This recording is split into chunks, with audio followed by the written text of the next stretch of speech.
The Louisiana Christian University Wildcats football team gets its first win of the season, a 50-15 victory Saturday night over Langston University, and we're here to talk about it. Joining us is the head coach of the LCU Wildcats, Ben McLaughlin, with our Cat Chat. So first of all, congratulations on the win. Thank you. Players played really hard. It was a good win for us. It was a good win for the program and a good way to start out conference play. And for you, your first win as LCU head coach, I know on Saturday it was kind of hitting you because of how much this school has personally meant to you. Yeah, it is. It's super. This place is special to me. Obviously, as a guy that graduated from here, played here, and then has coached here for quite a few years, and it's a place that really made me and kind of made me who I am from when I was a 19-year-old freshman to now as a 38-year-old head coach. And so it definitely is. But I'm just grateful that I'm able to play a small part in this whole thing. Wow, you're 38 already. You're making me feel old. Yep, yesterday. Oh, happy birthday, belated birthday. Yep. So win number one in the books. How many now till you catch Coach Dunn? Oh, quite a few now, quite a few. We're going one game at a time here, Mr. Rao, one game at a time. I'm not even thinking about his record. Well, I know when you break it one day, he'll be the happiest person on the planet. So, but let's talk more specifically about the game. Your offense, you had 549 total yards, 317 of that was rushing on the ground. Was that really the emphasis to try to establish that run game? Yeah, no matter what type of offense somebody runs, I mean, unless you're in the super air raid, Hal Mummy, Mike Leach style, most offenses are predicated on establishing the run, and that opens up everything else. And so we're no different. Even though you're going to see multiple receivers out there, you're going to see a lot of passes that we're in shotgun, we're going to be throwing it deep. At the end of the day, at the core, we're going to establish the run game. And so I think we did that. We obviously had quite a few explosive plays that really helped. But yeah, no, when our run game is going is when we feel the most comfortable. Dalen Charles had 137 yards, 2 touchdowns, had 2 long runs, one of 76 yards, one of 54 yards. Dalen Cunningham had 112 yards as well. Those two guys really set the tempo. Yeah, it was really unique. You look at their numbers, and their numbers look very similar, but the game flow of their 2 carries were totally opposite. Dalen had a couple home run strikes, but then Dalen he was the workhorse. He was getting them 4 and 5 and 6 yards at a time and really moved the chains on his drives. And so when you look at their numbers, like I said, they both went over 100 and had great games. But it was we really like those 2 backs. We think they complement each other really well. They bring enough things that are different to the party there that allows us to do a few different things with both of them. But with the amount of plays that we're going to run, I told those guys, we're going to run a lot of plays. One back can't do it all, and so they know that. And our 3rd and 4th backs are going to get in some as well. So, but our offensive line did a great job for them and made us some explosive plays. Yeah, and after the game, we actually had a chance to catch up with Dalen Charles and talk to him about his performance. Well, Dalen, first of all, congratulations on the win. After 2 tough games for you guys starting out, how confident were you coming into this game that you could get a win? I was real confident. Coach Ben always preached execute, trust in each other, and we did.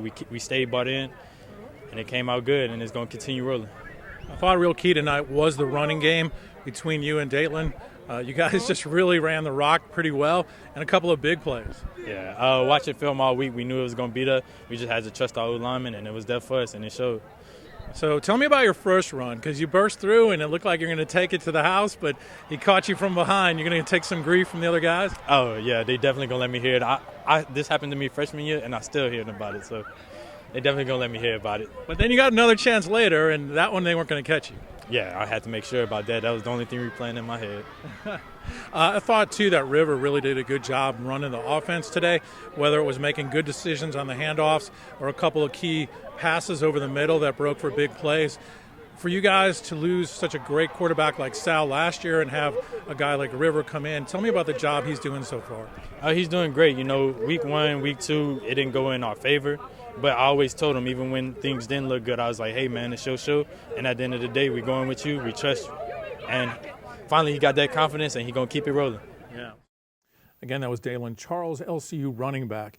Now, as far as the passing game went, Coach Ben, River Thompson, 218 yards, 4 touchdowns, and he really spread out those touchdowns to 4 different receivers. Yeah, we feel like we've got a lot of new receivers in that room. You see some familiar names, Ethan Crispin, Sammy Feaster, but majority of that room are new, whether it's a couple transfers or some true freshmen that are playing right there. And so because of that, we feel like that it's going to be hard for defenses to key on just one. And so he did a good job. And the plays are called and the flow of the game happens as it is. So we're not trying to specifically. There may be games where one guy might have 3.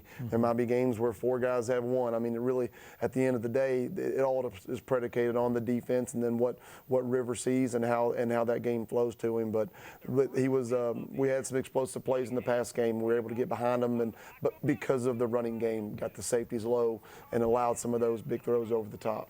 Yeah, one of those catches went to Sammy Feaster for 53 yards. We also caught up with him after the game to hear what he had to say. First of all, congratulations on the win. How confident were you guys after the first 2 weeks that you could come back home and really get that win? Well, we knew how important it was going to be for the season to get this win, and we felt like we had a pretty good game plan coming in, and we really felt like we could go out there and attack them, and you saw that. We wanted to wear them down in the first half like we did, and then we threw a bunch of long passes and touchdowns in the second half, and that was really our plan going in. We knew how important this game was. Definitely the running game, I thought, set the tone for you in that first half, and your running backs got a couple of really big runs, and I thought, Cunningham really just kind of grinded it in the second half, and as you said, that really opened up the passing game. Yeah, we've got a really good trio of running backs that, like, when one gets in, he has a long run, maybe he's tired, we can switch another guy in that's just as good. So we're able to just continue to pound the rock behind we have a really experienced O-line too. All our O-line are like juniors and seniors. So that's just a big benefit to have.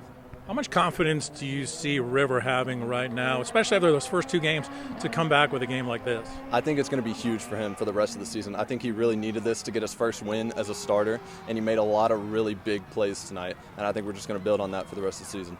I was talking with Brennan the other day how deep your receiver core is this year. So obviously with you and some of the other seniors, you guys have been around here a while, but you have a lot of talent across the board.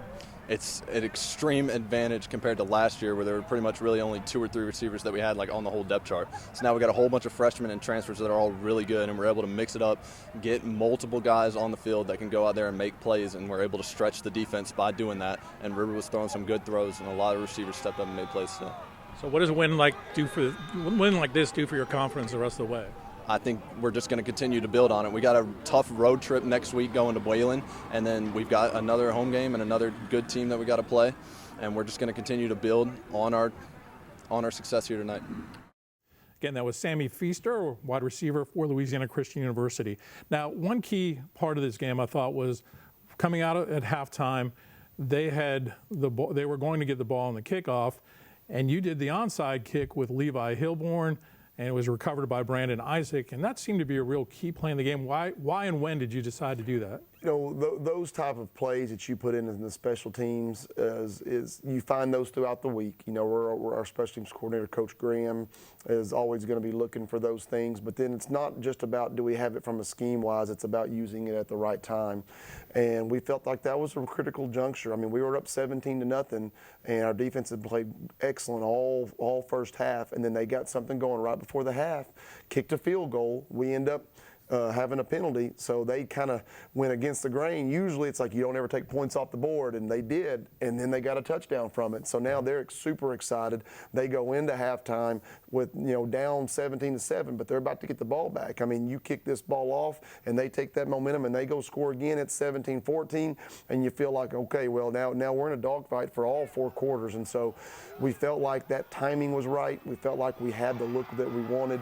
But more importantly, Levi and Brandon Isaac, the guy that recovered it, executed it to perfection.